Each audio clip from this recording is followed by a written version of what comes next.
అనేది నాకు గుర్తుపెట్టుకున్నారని తెలుసుకోవాలని కోరుకుంటున్నాను. చివరికి మనం చదువుకుని ఆఫ్ చేసినటువంటి సబ్జెక్టు.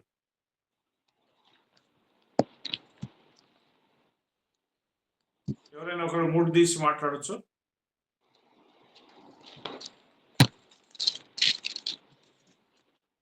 మార్క్స్ వార్త 2వ అధ్యాయంలో చివరి అంశం మనం మాట్లాడిన పోయిన వారంలో మాట్లాడిన అంశం ఏంటి అనేటువంటిది ఎవరైనా గుర్తుంటే దయచేసి చెప్పొచ్చు. గుర్తు లేకపోతే యేసు మత్తయిని శిష్యుడిగా పిలిచిన వెంటనే అతను తన సుంకపు బిడ్డ దగ్గర నుంచి జాబు అంటే ఉద్యోగాన్ని వదిలేసి యేసుని వెంబడించి తర్వాత వెంటనే ఆయనకు ఒక ఆతిథ్యాన్ని ఏర్పాటు చేసిన సందర్భం మనం చూసాం.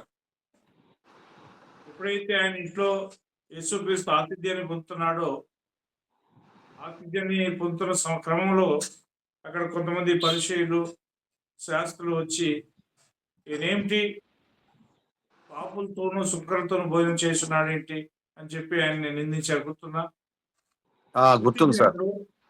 గుర్తించినప్పుడు యేసుక్రీస్తు యొక్క మెయిన్ సబ్జెక్ట్ ఏంటంటే ఆరోగ్యం గల వారికి వైద్య అవసరం లేదు,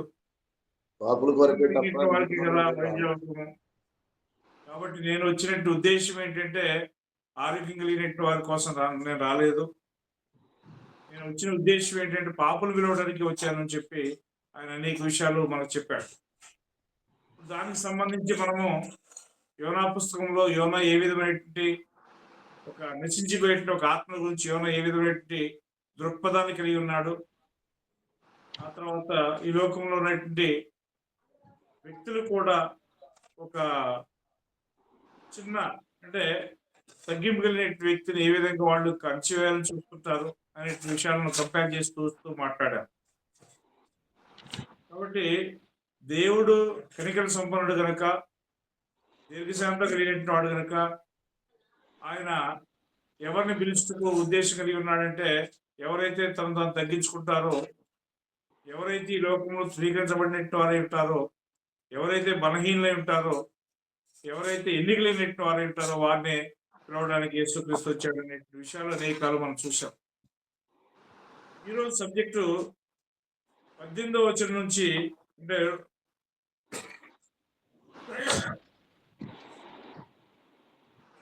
18వ వచనం నుంచి కింద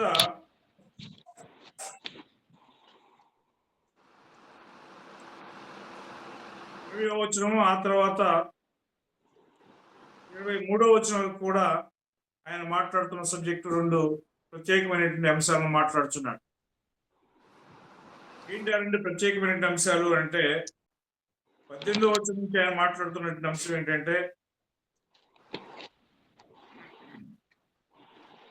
అక్కడ పాత గుడ్డకు కొత్త మాస్క్ ఎవడను వేయడు. అసలు the parable of the cloth and old bottles. ఇక్కడ యేసుక్రీస్తు యొక్క శిష్యులు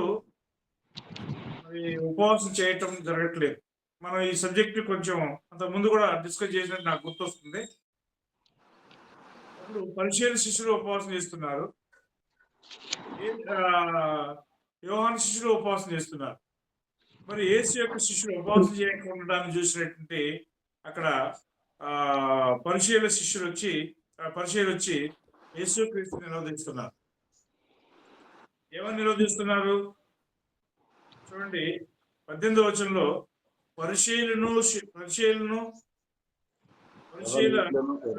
యోహాను శిష్యులను పరిచయులను ఉపవాసం చేయటం కద్దు, వారు వచ్చి యోహాను పరిచయ శిష్యులు ఉపవాసం చేయదురు, కానీ నీ శిష్యుడు ఉపవాసం చేయరు, దీనికి హేతు ఏమిటి అని వారు ఆయన అడిగారు. దీని చదివా మనకు గుర్తుందా ధనంజయ్? ఈ సబ్జెక్ట్ మనం చదివాం కదా ఈ యొక్క సబ్జెక్ట్ గురించి. చదివాం సార్. ఒకే ఒక్క వచ్చిన దాని గురించి చదువుకొని మనం వెళ్ళిపోదాం. అప్పుడు పరిచయుల యొక్క శిష్యులు ఉపవాసం చేస్తున్నారంటే, ఆ తర్వాత యోహాను యొక్క శిష్యులు ఉపవాసం చేస్తున్నారంటే యేసు యొక్క శిష్యులు కూడా ఉపవాసం చేయవాలని చెప్పి ఎక్కడైనా బైబిల్లో మనకు ఆజ్ఞారూపంగా ఇవ్వబడి ఉన్నదా? ఇప్పుడు ఆజ్ఞారూపంలో ఇవ్వబడినప్పుడు దాన్ని చేయకపోయినను మనం న్యాయబద్ధమైన స్థితిలో ఉన్నామా, లేకపోతే ఏమైనా దోషం ఉందా మనకు? న్యాయవస్థలో ఉన్నాం. అంటే ఉపవాసం చేయటం వలన ఒకవేళ తప్పని యేసుక్రీస్తు ఏమి చెప్పలేదు. ఉపవాసం చేయకుండా ఉండటం వల్ల తప్పు అని చెప్పి కూడా ఎక్కడ బైబిల్లో రాయబడలేదు. కాకపోతే ఉపవాసం చేసేటప్పుడు మాత్రం ఏ విధంగా చేయాల్సినటువంటి అవసరం ఉన్నది? యెషయా గ్రంథం 58వ వచనంలో చెప్తాడు, పెద్దగా మేమే ఉపవాసం చేస్తున్నామని చెప్పి బోర ఊదించుకోవడం అవసరం లేదు. ఆ తర్వాత ముఖాలని వాల్చుకొని ఎండిపోయినట్టు జమ్ము వల్ల ఉండాల్సినటువంటి అవసరం లేదు. ఏ విధంగా ఉండాలి అంటే పరలోకముందనేటువంటి మన తండ్రికి మనకు మాత్రం తెలిసేటువంటి విధంగా ఉండాలి. ఆ విధమైన ఉపవాసాన్ని నేను అంగీకరిస్తానే తప్ప మీరు మీ పనివార్చన కఠినమైన పనులు చేస్తూ, మీరు మీ యొక్క వ్యాపారాలు చేస్తూ, మీరు మరి అనేకమైనటువంటి దుర్భాషలు ఆడుతూ మీరు ఉపవాసం ఉన్నట్లయితే ఉపవాసం నాకు అవసరమా అని చెప్పి యెషయా గ్రంథం 50లో మాట్లాడతాడు.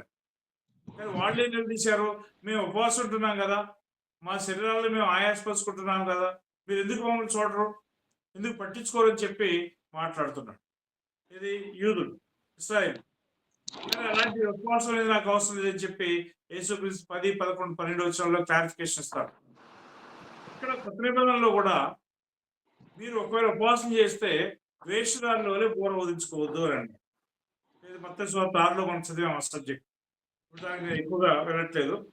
ఇప్పుడు ఎందుకు అసలు యేసుక్రీస్తు యొక్క శిష్యులు ఉపవాసం చేయట్లేదు? 19 వచనం చూడండి. పెళ్లి కుమారుడు తమతో కూడా ఉన్న కాలంన పెళ్లి ఇంటి వారు ఉపవాసం చేయదగిన, పెళ్లి కుమారుడు తమతో ఉన్నంత కాలం ఉపవాసం చేయదగదు అని అంటాడు. అంటే ఇక్కడ పెళ్లి కుమారుడు ఎవరు, పెళ్లి ఇంటి వారు ఎవరు? యేసుక్రీస్తు ప్రభువారు పెళ్లి కుమారుడు. అంతే. పెళ్లి ఇంటి వారు ఎవరంటే దేవుని పిల్లలు, క్రైస్తవులే ఈరోజు. కాబట్టి అప్పుడు పెళ్లి ఇంటి వారితో పెళ్లి కుమారుడు ఉన్నంతసేపు వారు ఉపవాసం చేయాల్సిన అవసరం ఉందా అంటే లేదు. యేసుక్రీస్తు మనతో ఉన్నాడా? ఎక్కడ 2, 3 కూడిన నామని ప్రార్థన చేస్తారు, నేను వారి మధ్యన ఉంటానని చెప్పాడు, గుర్తుందా? ఆ తర్వాత ఏమన్నాడు? మత్తయి సువార్త 28వ అధ్యాయం 18వ వచనం 20వ వచనంలో, నేను మీకు ఏ సంగతులను ఆజ్ఞాపించుతునో వాటన్నిటిని వారు గైకొన్న వాళ్ళని వారికి బోధించి, ఇదిగో యుగ సమాప్తి వరకు నేను మీతో పాటు సదాకాలము ఉన్నాను అని చెప్పి ఉన్నాడు. అంటే యేసుక్రీస్తు మనతో ఉన్నాడా అంటే పెళ్లి కుమారుడు మనతో ఉన్నాడంటే 100% ఉన్నాడు. కాబట్టి పెళ్లి కుమారుడు మనతో ఉన్నప్పుడు మనం ఉపవాసం చేయవలసిన అవసరత ఏమైనా ఉన్నదా? ఈ సబ్జెక్టు అయిపోయింది అనుకుంటున్నాను. తర్వాత అదే సబ్జెక్ట్ లో ఆయన 21వ వచనం ఏమంటాడంటే, పాత బట్టకు కొత్త గుడ్డ మార్చికి వేయడు. ఈ యొక్క ఉదాహరణ దేని గురించి మాట్లాడుతున్నాడు ఆయన? పాత బట్టకు కొత్త గుడ్డ మార్చికి వేయడు, లేదా పాత ద్రాక్ష తిత్తుల్లో కొత్త ద్రాక్ష రసం పోయాడు. ఎందుకు? చూడండి, పూర్వకాలంలో మనం చూసేవాడు ఏం చేసేవాడు అంటే, ఒక షర్ట్కి ఎక్కడన్నా మార్చి హోల్ పడదు అనుకోండి, దాని మీద ఒక క్లాత్ తీసుకొచ్చి కట్ చేసి కుట్టించుకునే, రఫ్ చేసుకునేవాళ్ళు మనకి. అప్పుడు ఆ కాలంలో ఎందుకంటే వస్త్రాలు ఒక 10 జాతలు 20 జాతలు పెట్టుకోవటం అనేది కుదిరేది కాదు. ఇప్పుడైతే ఒక్కొక్కళ్ళకి బీరువాల నిండా మరి 10-15 జాతలు పెట్టుకుంటున్నాం. ఇది ఒక డెవలప్మెంట్ ఇది ఒక డెవలప్మెంట్. అయితే ఆ రోజుల్లో ఒక వ్యక్తి 1 లేకపోతే 2 జతలు మాత్రమే ఉంచుకునేటవాడు. కాబట్టి ఏం చేస్తారు, ఒక షర్ట్కి ఎక్కడన్నా పోలైంది అనుకోండి, కొత్త దాన్ని తీసుకొచ్చి మార్చికి వేస్తారా, లేకపోతే దానికి తగినటువంటి బలం కలిగినటువంటి క్లాత్ని తీసుకొచ్చి మార్చికి వేస్తారా? టైలర్స్ దానికి సమానమైన దాన్ని చూస్తారు తప్ప కొత్త దాన్ని తీసుకొచ్చేయరు. కొత్త దాన్ని తీసుకొస్తే ఏమవుతుంది? చూడడానికి బాగోదు, తర్వాత అది చిరుగుని మరి ఎక్కువ చేస్తుంది. ఇదేం గట్టిగా ఉంటుంది కదా పిల్ల, అదేం బలహీనంగా ఉంటుంది. కాబట్టి చిరుగు మరి ఎక్కువ అవుతుంది కానీ తక్కువే కాదు. కాబట్టి ఇక్కడ ఏమంటున్నాడంటే, ఎవడను కొత్త గుడ్డకు పాత గుడ్డను మార్చికి వేయడు. ఒకరు వేసినట్లయితే ఏమవుతుంది, అది వెళ్తవుతుంది. ఇదేమో బ్రైట్నెస్ కనపడుతుంది, స్ట్రాంగ్ కనపడుతుంది. ఆ యొక్క ఆల్రెడీ ఉన్నటువంటి పాతదేమో పాత కనపడుతుంది. అదేవిధంగా ద్రాక్ష తిత్తుల గురించి మాట్లాడాడు. పూర్వకాలంలో ఏం చేసేవాళ్ళంటే ఆ యొక్క స్కిన్తో అంటే చర్మంతో తిత్తులు తయారు చేసుకునేవాళ్ళు. దాంతో ఏం పోసేవాళ్ళు వాళ్ళు? ఇక్కడ మన యొక్క వాతావరణంలో చూస్తే మనం నీళ్లు పోసుకునేవాళ్ళు. కానీ వాళ్ళ యొక్క వాతావరణంలో వాళ్ళు ఏం చేసేవాళ్ళు అంటే ద్రాక్ష రసాన్ని ప్రిజర్వ్ చేసుకునేవాళ్ళు. ఈ ప్రిజర్వ్ ఎందుకంటే వాళ్ళ యొక్క వాడక డ్రింక్ ఏంటంటే ద్రాక్ష రసమే. ఈ ద్రాక్ష రసాన్ని వారు త్రాగుతున్న ఇక్కడ వాళ్ళు ఏం చేసేవాళ్ళు అంటే ప్రిజర్వ్ చేసుకుని పెట్టుకునేవాళ్ళు. మరి అదే పాత తిత్తిలో అంటే పాత వైన్ స్క్రీన్ అంటారు దాన్ని. ఆ పాత తిత్తిలో కొత్త ద్రాక్షను తీసుకొస్తే ఏమవుతుంది చెప్పండి? చినిగిపోతాయి, పగిలిపోతాయి. కారణం అంటే ఆ యొక్క ద్రాక్ష రసానికి ఫెర్మెంట్ అయ్యేటువంటి స్వభావం ఉన్నదన్నమాట. అంటే ఉబ్బేటి స్వభావం ఉన్నది. ఆ ఉబ్బే స్వభావం ఉన్నందువలన ఈ యొక్క పాత తిత్తులు ఏమవుతాయి? పగిలిపోతాయి. కాబట్టి పాత ద్రాక్షాలని పాత తిత్తులోనే పోయాలి, కొత్త ద్రాక్షాలని ద్రాక్ష రసాన్ని కొత్త తిత్తులోనే పోయాలి. అవునా? ఆయన మాట్లాడుతున్న ఉద్దేశం దేనికి మరి ఫిట్ చేసి మాట్లాడుతున్నారు, సెట్ చేసి మాట్లాడుతున్నాడు? పాత నిబంధన వేరు, కొత్త నిబంధన వేరు.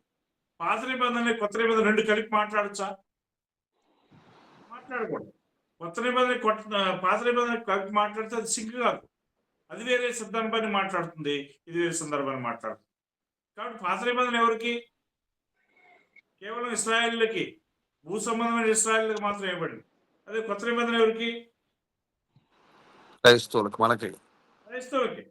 కాబట్టి రెండింటిని మిక్స్ చేసి మాట్లాడకూడదు. ఈరోజు మతశాఖలకు మీరు ఎక్కడికైనా పోండి, అది రోమన్ క్యాథలిక్ కావచ్చు, పెంతెకోస్తు కావచ్చు, బ్యాప్టిస్ట్ కావచ్చు, లేదా ఇంకా హెబ్రోన్ కావచ్చు, ఏ సంఘానికైనా పోండి, వాళ్ళకి డిఫరెన్షియేషన్ అర్థమవుతుందా? పాత నిబంధన వేరు, కొత్త నిబంధన వేరు అనే విషయం తెలుసా? తెలియదు. తెలియదు. బైబిల్లో ఉన్నదంటే దేవుడు చెప్పింది. దేవుడు చెప్పిందంతా మనకే అనుకుంటున్నారు. దేవుడు చెప్పిందంతా మనకు అవుతుందా? ఇశ్రాయేలుకి వేరే చెప్పాడు, యేసుక్రీస్తు శిష్యులకు వేరే చెప్పాడు, తర్వాత ఆనాడు ఆది సంఘంలో ఉన్నటువంటి వారికి వేరే చెప్పాడు, తర్వాత ఈ రోజు ఉన్నటువంటి వారికి వేరే చెప్పాడు. అంతా మాకే చెప్పాడు అని చెప్పి మనం ఒకవేళ భావించినట్లయితే దాన్ని మనం అది మనకు సెట్ అవుతుందా? సెట్ అవుతుంది. చూడొచ్చు అనేక మంది ఇశ్రాయేల్ అంటే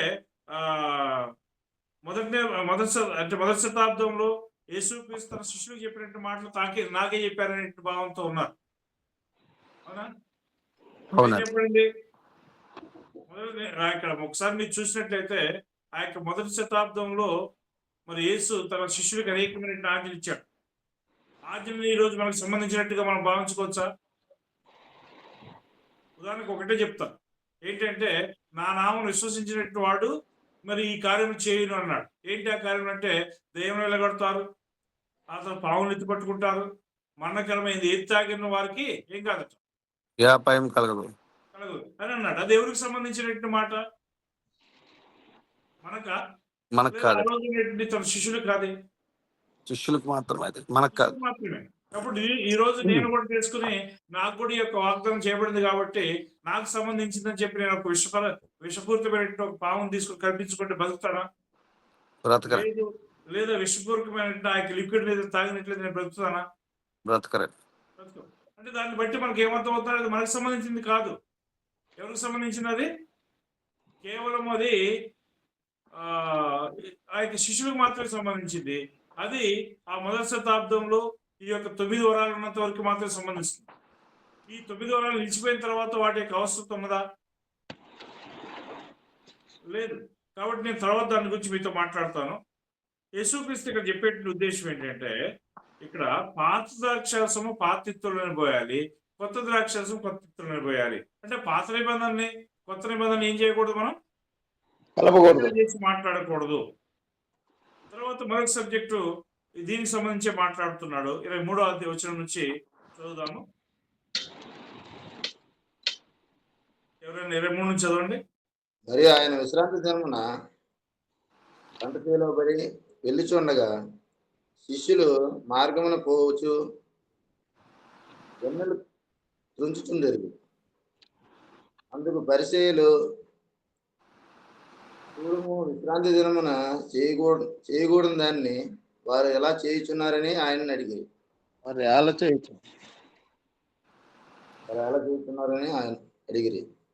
అందుకు ఆయన వారితో ఇట్లనెను, తాను తనతో కూడా నున్నవారును ఆకలి కొని ఉన్నందున దావీదునకు అవసరం వచ్చినప్పుడు అతడు చేసినది మీరు ఎన్నడూ చదవలేదా? Right brother. ఇక్కడ విశ్రాంతి దినమున యేసును తన యొక్క శిష్యులను పంటచేలలో వడ్డీ వెళ్ళటం అనేది జరుగుతుంది. ఎందుకు వారు పంటచేలలో వెళ్ళారనే విషయము మనకు ఆ రోజు ఉన్నటువంటి ట్రావెల్ ఫెసిలిటీస్ మనం చూసినప్పుడు మనకు అర్థమవుతుంది. రోడ్లు ఉండేవి కావు, తర్వాత సరైన వాహనాలు ఉండేవి కావు. ఆ రోజుల్లో మరి సైకిల్ ఉందో లేదో నాకైతే తెలియదు, నాకు తెలిసి లేదనిపిస్తుంది. వాళ్ళు వెళ్ళాలంటే, ప్రయాణం చేయాలంటే ఏదైనా గాడిదను లేదా గుర్రాలను ఒంటెలను ఎక్కిపోవాలి, లేదా పడవలు ఎక్కిపోవాలి. ఇది తప్పితే వేరే సోర్స్ లేదు. కాబట్టి వాళ్ళు ఏదైనా ఊరుకు పోవాలంటే ఏం చేస్తారు, షార్ట్ కట్లో ఒక పొలాల మీద పడిపోవడం అనేది జరుగుతుంది. కాబట్టి యేసు యొక్క శిష్యులు కూడా ఏం చేశారు, పొలాల్లో గుంట వెళుతూ వాళ్ళు ఏం చేశారు, ఆకలి అయ్యేటప్పుడు వాళ్ళు ఏం చేశారంటే ఆ యొక్క పంట చేనులో ఉన్నట్టు వెన్నులు దుప్పుకొని వాళ్ళు తినేటువంటి పరిస్థితి మనం చూస్తున్నాం. ఇది ఎప్పుడు చేస్తున్నారు వాళ్ళు? విశ్రాంతి దినమున చేస్తున్నారు. విశ్రాంతి దినమున వాళ్ళు ఈ పని చేయొచ్చా? గమనించాలి. విశ్రాంతి దినంలో మనం ఏం పని చేయాలి, ఏం పని చేయకూడదు. విశ్రాంతి దినం అసలు ఎవరి కోసం ఇవ్వబడింది? కోసమా, లేకపోతే మనుషుడే విశ్రాంతి దినం కోసం చేయబడ్డా?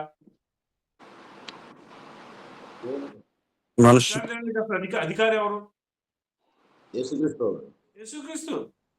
చూడండి, ఈ విశ్రాంతి దినం వీళ్ళు ఏం చేయకూడదు అంటే వారికి జీవనోపాధికి సంబంధించినట్టు ఏ పని చేయకూడదు అంతే. ఎందుకు అంటే 6 దినాల్లో దేవుడు సృష్టి అంతా సృష్టించిన తర్వాత 7వ దినం ఏం చేశాడు? విశ్రమించాడు.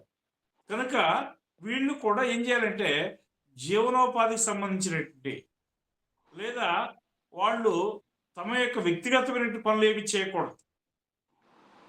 తినడం చేయకూడదా? తినడం చేయొచ్చు. కానీ వాళ్ళు ఏమన్నారు, ఇది నీ శిష్యులు చేయకూడనట్టు పని అని అన్నారు.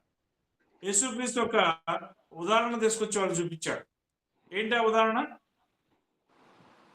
యేసుక్రీస్తు వాళ్ళకి ఇచ్చినటువంటి ఉదాహరణ ఏంటి అంటే,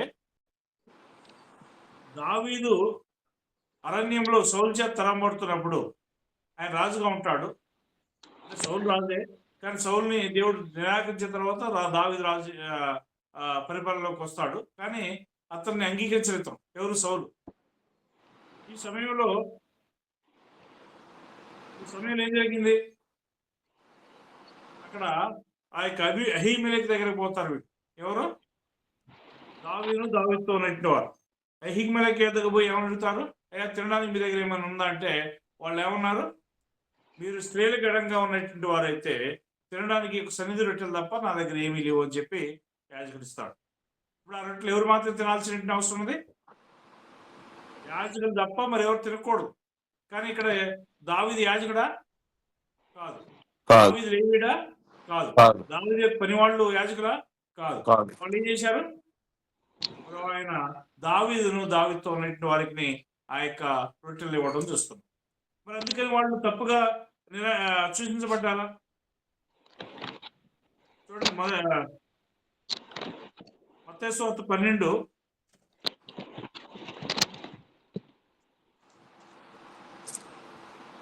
1-3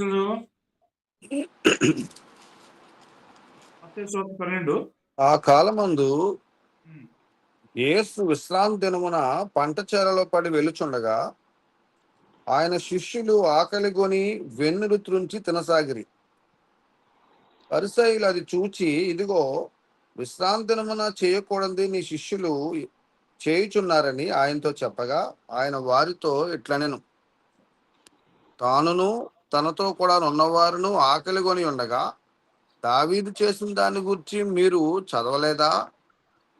అతడు దేవుని మందిరంలో ప్రవేశించి యాజకులే తప్ప తానైనను తనతో కూడా ఉన్నవారైనను తినకూడని సముఖపు రొట్టెలు తినెను. మరియు యాజకులు విశ్రాంతినమున దేవాలయంలో విశ్రాంతినమును ఉల్లంఘించి నిర్దోషులై ఉన్నారని మీరు ధర్మశాస్త్రమును చదవలేదా? రైట్, దేవాలయం చాలు బ్రదర్. ఆ ఒక్క పాయింట్ ఆలోచన ఒక్క పాయింట్ ఆలోచన దేవాలయం దేవాలయము పెట్టి కంటే గొప్పవాడి ఇక్కడ ఉన్నాడని మీతో చెప్తున్నాను అంటారు కదా. అంటే ఇక్కడ సందర్భం ఏంటి? దావీదు ఆకలితో ఉన్నాడు. ధర్మశాస్త్రము అమల్లో ఉన్నది. ఇప్పుడు ధర్మశాస్త్రం ప్రకారం ఏం చేయకూడదు అంటే విశ్రాంతి దినాన్ని మేరకూడదు.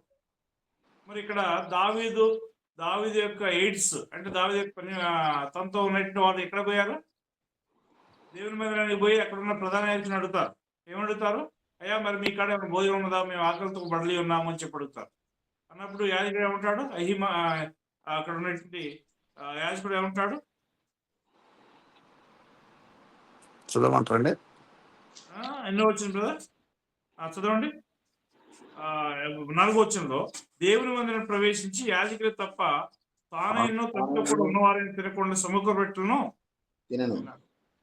అప్పుడు తిన్నప్పుడు వీళ్ళని గురించి దేవుడు దోషులుగా ఎంచాడా, లేకపోతే నిర్దోషులై ఉన్నారని చెప్పి యేసుక్రీస్తు స్టేట్మెంట్ చేశాడు 5వ వచనంలో? నిర్దోషులే ఉన్నారండి. అంటే దేవుని యొక్క ఆజ్ఞని మీరారా వాళ్ళు? దేవుని యొక్క ఆజ్ఞని మీరలేదా? దేవుని యొక్క ఆజ్ఞని మీరితే అంటే వాళ్ళు చెప్తున్నట్టు విధానం ప్రకారం దేవుని ఆజ్ఞ మీరితే వీళ్ళకి ఏం కావాలా? శిక్ష విధించబడాలి. చూడండి, ఒక వ్యక్తి విశ్రాంతి దినాన్ని మీరినప్పుడు శిక్ష ఏంటో చూడండి. సంఖ్యాకాండము 15వ అధ్యాయము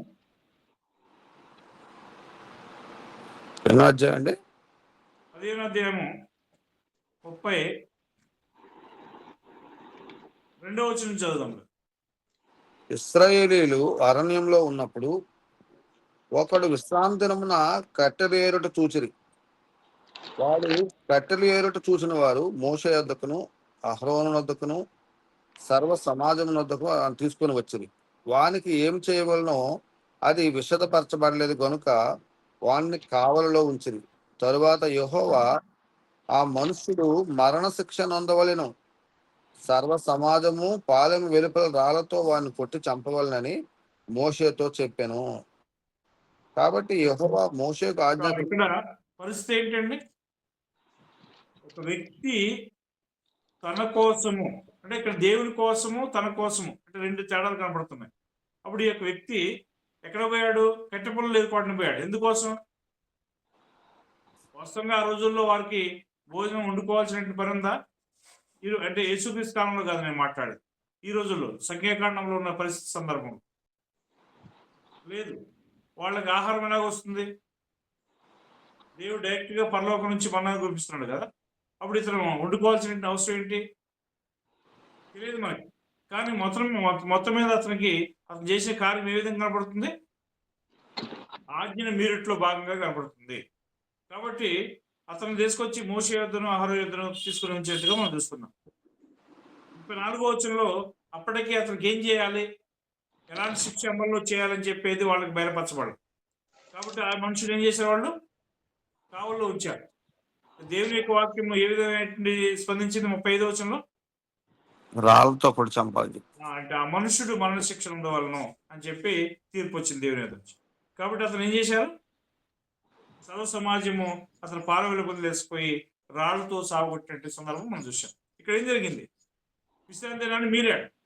మరి అదే విధంగా దావీదు మీరినట్టయితే దావీదుకి ఏం జరగాలి? దేవుని యొక్క ఆజ్ఞ ఏంటి? రాళ్లతో కూడా చంపాలి, మనశిక్ష విధించబడాలి. కానీ ఆయన మనశిక్షకి పాత్రుడయ్యాడు అక్కడ? లేదు. ఆయన నిర్దోషి అయ్యాడని చెప్పి మనం చూస్తున్నాం.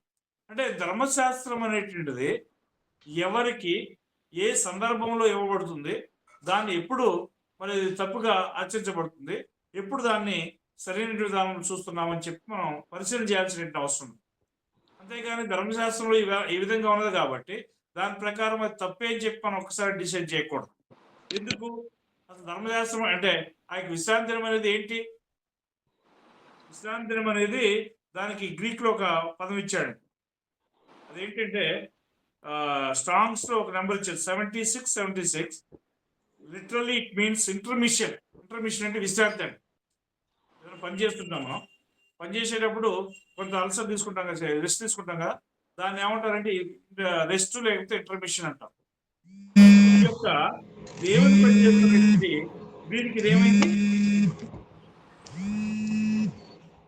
బ్రదర్ చూడండి, మీకు ఫోన్ వస్తుంది బ్రదర్. నాకండి, అవునండి. నాకు కాదుగా.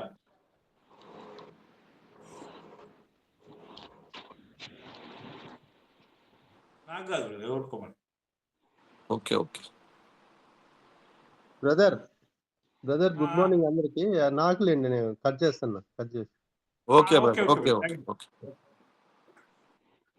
రైట్. అయితే చూడండి, ఈ యొక్క విశ్రాంతి దినం అనేటువంటిది ఎవరికి ఇవ్వబడింది? ఈ యొక్క విశ్రాంతి దినం ఏం చేయాలి, వీళ్ళు ఏం చేయకూడదు, ఒక్కసారి కొంచెం చదువుదామండి. యెషయా 58వ అధ్యాయము. యెషయా 58వ అధ్యాయము 13, 14 వచ్చిన చదవండి. 13, 14. ఆ విశ్రాంతి దినమున వ్యాపారము చేయకుండా నాకు ప్రతిష్ఠితమైన దినమని నీవు ఊరకుండిన ఎడల విశ్రాంతి దినము మనోహరమైనదనియు యెహోవాకు ప్రతిష్ఠిత దినమనియు ఘనమైనదనియు అనుకొని దాని ఘనముగా ఆచరించిన ఎడల నీకిష్టమైన పనులు చేయకయు వ్యాపారము చేయకయు లోకవార్తలు చెప్పుకొనకయు ఉండిన ఎడల నీవు యెహోవా యందు ఆనందించదవు. దేశము యొక్క ఉన్నత స్థలముల మీద నేను నిన్ను ఎక్కించదను. నీ తండ్రి అయిన యాకోబు స్వాస్థ్యమును నీ అనుభవములో ఉంచెదను. యెహోవా సెలవిచ్చిన వాక్కు ఇదే. రైట్. విశ్రాంతి దినమున ఏం చేయాలి, విశ్రాంతి దినమున ఏం చేయకూడదు అనేటువంటి ఒక వివరణ దేవుడు ఇచ్చాడు. చూడండి, ఇక్కడ ఏమన్నాడు? నా విశ్రాంతి దినమున వ్యాపారం చేయకుండా ఉండాలి అంటే వీళ్ళు ఏం చేస్తున్నారు? 3వ వచనం చదవండి, 4వ వచనం చదవండి. 4 మీరు కలహపడుచు వివాదము చేయుచు అన్యాయముగా గుద్దులాడుచు ఉపవాసముందురు. ఇది ఈ విధమైనటువంటి పని చేస్తున్నందు వలన, ఈ ఉపవాసం చేస్తున్నందు వలన దేవుడు వారిని అంగీకరిస్తున్నాడా? అంగీకరించట్లేదు. 3వ వచనం చదవండి. మేము ఉపవాసం ఉండగా నీవెందుకు చూడవు? మేము మా ప్రాణములను ఆయాసపరుచుకొనగా నీవెందుకు లక్ష్య పెట్టవు అని అందురు. మీ ఉపవాసమున మీరు మీ వ్యాపారము చేయుదురు, మీ పనివారి చేత కఠినమైన పని చేయించుదురు. చూసారండి, ఇక్కడ ఉపవాస దినాన మీరు చేస్తున్నది ఏంటంటే ఆ యొక్క ప్రజలకి అన్యాయం చేస్తున్నారు ఒకటి. రెండవది, వారి సొంత వ్యాపారాలు చేసుకుంటూ తమ శరీరాలను ఆయాసపరుచుకుంటూ అసలు నువ్వు ఎందుకు చూడట్లేదు అని చెప్పి అడుగుతున్నారు. ఆయన ఏమంటున్నాడు తెలుసా? మీరు ఉపవాసం చేస్తున్నారు కదా, ఇటు ఉపవాసం నాకు అనుకూలమా? అసలు మిమ్మల్ని ఎవడై రావుంది నా దగ్గరికి అని చెప్పి ఆయన నిలదీస్తున్నాడు. కానీ వీళ్ళు చేసేటువంటి యొక్క పని ఉపవాసం దేవుడు అంగీకరించట్లేదు. వీరు ఏం చేస్తున్నారంటే వారి పనివారి చేత కఠినమైన పని చేయిస్తారు, ఆగొచ్చి కలహపడుతున్నారు, గొడవపడుతున్నారు, అన్యాయంగా గుద్దులాడుతున్నారు. మా ఉపవాసం మందు మీ కంఠధ్వని పరమనట్లుగా మీరు ఉపవాసం ఉండరు అంటున్నాడు. అంటే వీరి యొక్క పని, వీరు చేసేటువంటి కార్యం ఎవరికి ఇష్టమైనటువంటి విధానంలో లేదు, దేవునికి ఇష్టమైనటువంటి విధానం. మీ యొక్క ఉపవాస దినాన్ని మీరు చేసే కార్యము మీరు పరమలో వినబడినట్టుగా, అంటే పరలోకము వినబడినట్టుగా మీరు చేయట్లేదు అన్నాడు. కొర్నేలి చేసిన ప్రార్థన ఎక్కడ పోయింది? పరలోకానికి పోయింది. కాబట్టి దేవుడు ఏం చేశాడు? కొర్నేలి కోసం ఏం చేశాడు? దూతలను పంపించాడు. మనం చూసాం ఆ సందర్భం. కానీ ఇక్కడ వీళ్ళ యొక్క ఉపవాసం అనేది పరలోకానికి పోవట్లేదు. ఇటు ఉపవాసం నాకు అనుకోవడమా? మనుషులు తన ప్రాణంలో ఆయాసపరచుకోవాల్సిన దినం ఇటుదేనా? ఒకటి జమ్మి వల్లే తల వంచుకొని గోనె పట్ట కట్టుకొని గోడలు పరుచుకొని కూర్చుంటున్న ఉపవాసం అవుతుందా? అట్టి ఉపవాసం యెహోవాకు ప్రీతికరమైన మీరు అనుకుందరా? చూసారండి, ఈరోజు మత్స్యశాఖల వాళ్ళు ఉపవాసాలు చేస్తున్నారు. ఎలాంటి ఉపవాసాలు చేస్తున్నారు అనేది మనం చూస్తూనే ఉన్నాం. దేవుడు చూస్తూనే ఉన్నాడు అన్నిటిపైన. వాళ్ళు చేసే ఉపవాసం ఏంటి? పెద్ద పెద్ద బ్యానర్లు పెట్టుకొని ఉపవాస ప్రార్థనలు అని చెప్తారు. ఉదయం నుంచి సాయంత్రం వరకు తిట్టుకుంటూ తాగుతూ తింటూ వాళ్ళు సాయంత్రం కాగానే ఉపవాస ప్రార్థన చెప్పి వెళ్ళిపోతారు. చూసారో లేదు? నేను ఆ యొక్క ఒక ప్రాంతం ఉన్నప్పుడు మా పక్కింటి వాళ్ళు వేరే బేతీలు ఇంటి ఒక చర్చికి పోయేవాడు. వాళ్ళు ఉదయం లేచి సాయంత్రం దాకా బూతులే తిట్టుకోవటాలు.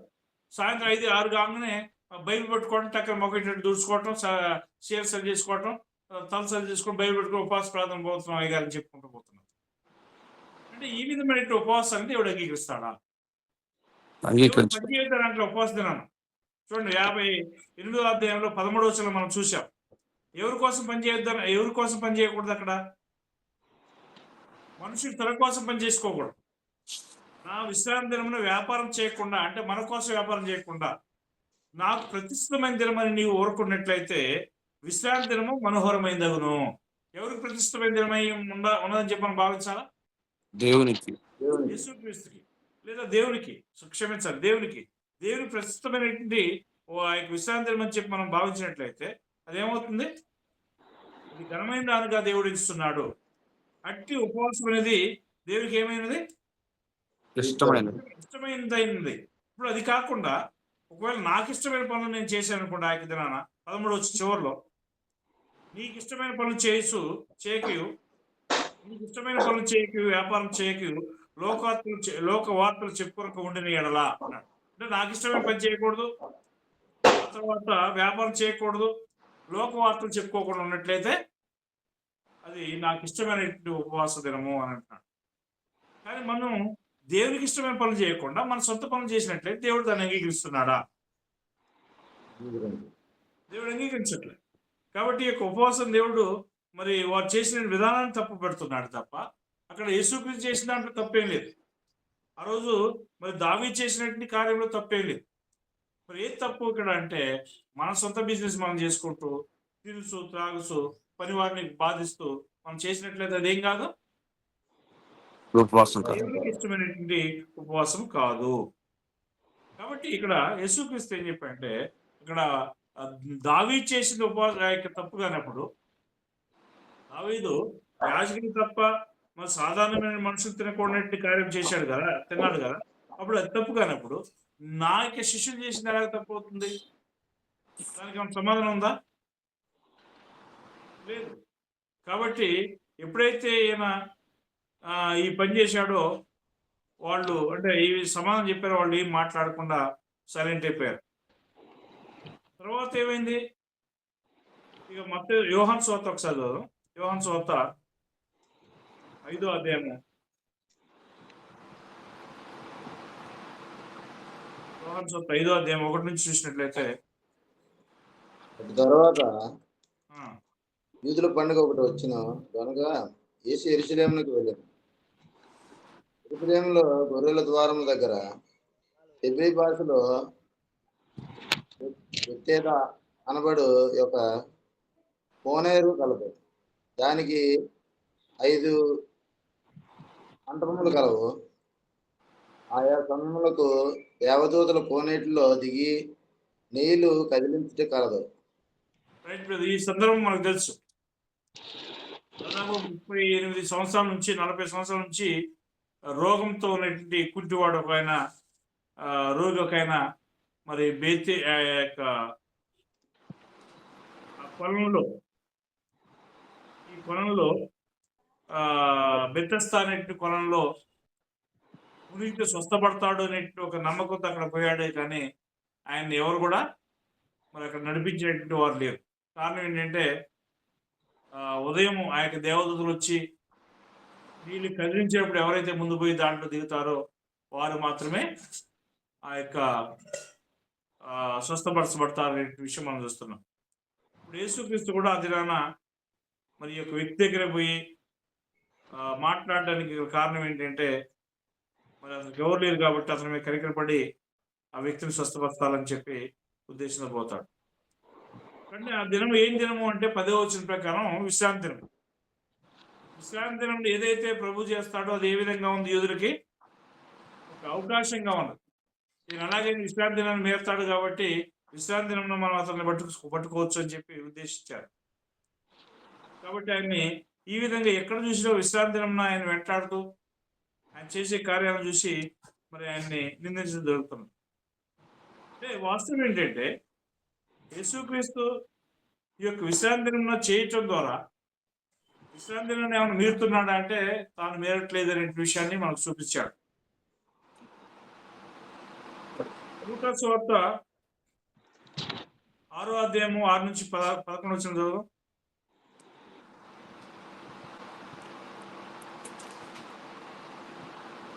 మరి యొక్క విశ్రాంతి దినమున ఆయన సమాజ మందిరంలోనికి వెళ్ళి బోధించున్నప్పుడు అక్కడ ఓచ కుడి చేయి గలవాడు ఒకడు ఉండెను.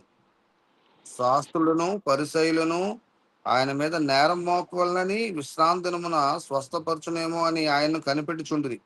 అయితే ఆయన వారి ఆలోచన ఎరిగి ఊచ చెయ్యి గలవానితో నీవు లేచి మధ్యను నిలువమని చెప్పగా వాడు లేచి నిలిచెను. అప్పుడు యేసు విశ్రాంతి దినమున మేలు చేయటి ధర్మమా కీడు చేయటి ధర్మమా, ప్రాణరక్షణ ధర్మమా ప్రాణ హత్య ధర్మమా అని మిమ్మల్ని అడుగుచున్నానని వారితో చెప్పి వారిని అందరినీ చుట్టూ కలియచూచి నీ చెయ్యి చాపమని వానితో చెప్పాను. వాడు అలాగూ చేయగానే వాడు చెయ్యి బాగుపడాను. ఈ యొక్క ప్రశ్నలకు వారు ఏం సమాధానం చెప్పగలరు? విశ్రాంతి దినమున మేలు చేయటి ధర్మమా కీడు చేయటి ధర్మమా, ప్రాణ రక్షణ ధర్మమా ప్రాణ హత్య ధర్మమా అని వాళ్ళు అడిగినప్పుడు వారు ఏమైనా సమాధానం చెప్పడానికి అవకాశాలు ఉన్నాయా వాళ్ళ దగ్గర? లేవు. లేదు. అంటే విశ్రాంతి దినం ఆయన స్వస్థపరిస్తే మాత్రం వాళ్ళు ఏం చేస్తున్నారు?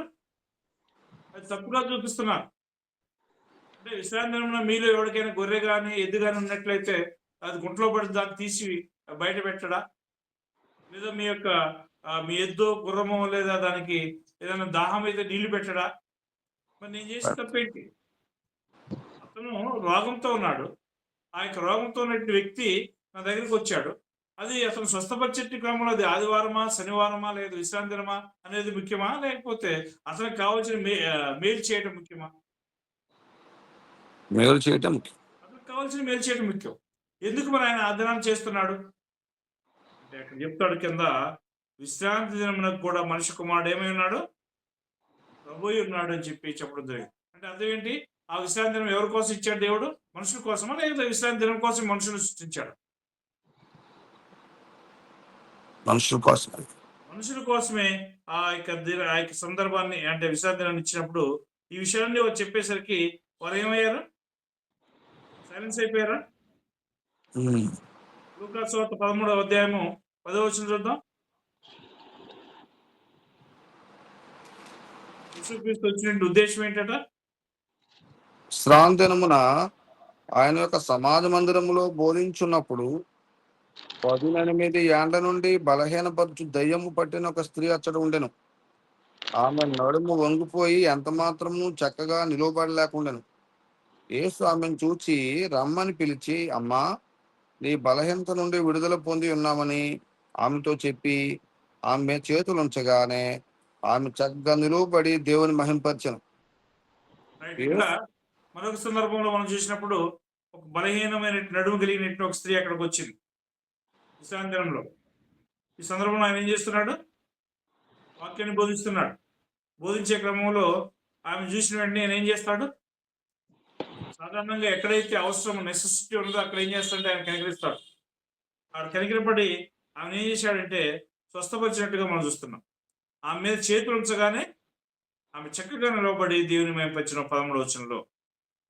వీళ్ళు ఏం చేశారు? 14వ వచనంలో విశ్రాంతి దినమును స్వస్థపరిచినందున ఆ సమాజ మందిరపు అధికారి కోపంతో మండిపడి జనసమూహం చూసి పరిచయదగిన 6 దినములు కలవు కనుక ఆ దినంలోనే మీరు వచ్చి స్వస్థ పొందండి, విశ్రాంతి దినం ముందు రావద్దని చెప్పడం జరిగింది. వారికి వేరే అవకాశం లేదు. దాదాపుగా జనాంగం అంతా కూడా యేసుక్రీస్తుని వెంబడించబోతున్నారు. ఈ పరిచయుల యొక్క శాస్త్రుల యొక్క ప్రధాన యాజకుల యొక్క ప్రాబల్యం అనేది తగ్గిపోతుంది. ఈ మాటలు కనుక ఏం చేస్తారు వాళ్ళు?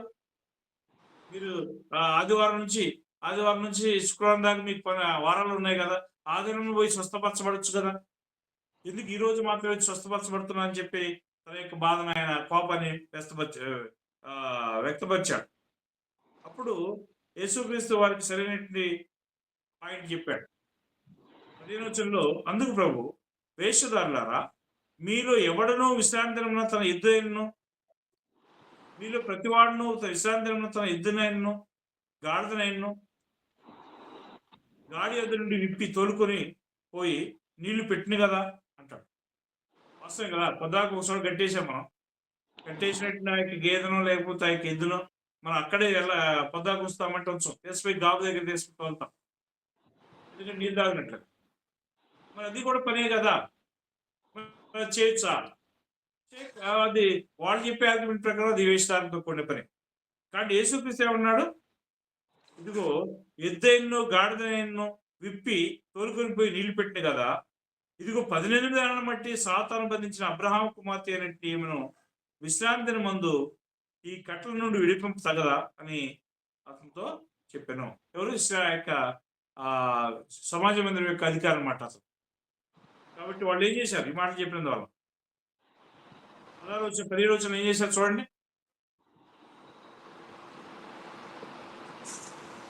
ఇదిగో 18 ఏండ్ల నుండి సాతాను బంధించిన అబ్రహాం కుమార్తె 17 ఆయన ఈ మాటలు చెప్పినప్పుడు ఆయనను ఎదిరించిన వారందరూ సిగ్గుపడిరి. అయితే జన సమూహం అంతయు ఆయన చేసిన ఘనకార్యాలన్నిటిని చూసి సంతోషించాను. రైట్. అక్కడ వాళ్ళు ఎప్పుడైతే ఆయన వ్యతిరేకించారో, వ్యతిరేకించినటువంటి మాటలు కలిగిన వ్యతిరేకించినటువంటి వారందరూ ఏమయ్యారు? యేసుక్రీస్తు యొక్క పాయింట్స్ అని చూపించేసరికి సిగ్గుపడ్డారు. కానీ జనసమూహం అంతా ఏం చేశారు? ఆయనతో ఒక సంతోషించారు. మేలు చేసేటువంటి, ఒక స్వస్థత చేసేటువంటి ఒక ఆయన వచ్చాడు అని చెప్పి వారు ఏం చేశారంటే దేవుని మేంపరిచి దేవుని సంతోషపడ్డారు. ఆ యేసుక్రీస్తు చేసిన కార్యంలో అంగీకరించారని చెప్పి మనం చూస్తున్నాం. కనుక ఈ యొక్క విశ్రాంతి దినంలో వాళ్ళు మేలు చేయొచ్చా, చేయకూడదా? విశ్రాంతి దినంలో వారు తినడానికి త్రాగడానికి చేయొచ్చా, చేయకూడదా? చెయ్యొచ్చు. చేయొచ్చు. యేసుక్రీస్తు శిష్యులు చేసినదే కదా. ఏం చేశారు? ఆయనకి వెనులు తుంచుకొని తిన్నారు. తప్పేమనుందా? తప్పేం లేదు. ఆమోసు గ్రంథం చివరిగా దీనికి సంబంధించి ఆమోసు 8:4 నుంచి 7 వచనం చదువుదాం. ఆమోసు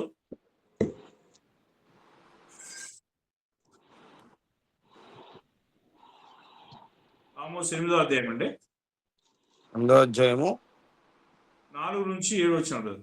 దేశమందు బీదలను మృంగివేయను, దరిద్రులను మాపివేయను కోరువాళ్ళారా, తూము చిన్నదిగాను.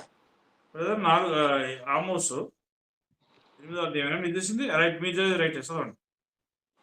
తూము చిన్నదిగాను రూపాయి ఎక్కువదిగాను చేసి దొంగ త్రాసు చేసి మనము ధాన్యమును అమ్మునట్లు, అమావాస్య ఎప్పుడైపోవునో మనము గోధుమలను అమ్మకం చేయనట్లు, విశ్రాంతనము ఎప్పుడు గతించిపోవునో అని చెప్పుకొని వర్లారా.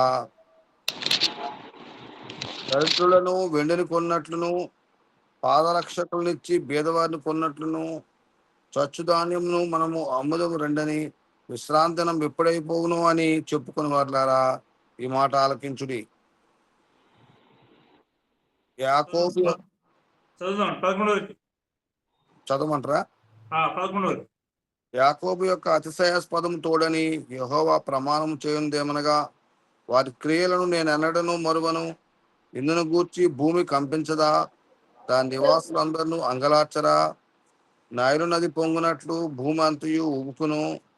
ఐగుప్తు దేశపు నైల్ నది వలె అది ఉబుకును. మిస్రాయిము దేశపు నది వలె అది అణిగిపోవును. ప్రభువైన యెహోవా సెలవిచ్చిందేమనగా, ఆ దినమున నేను మధ్యాహ్న కాలమందు సూర్యుని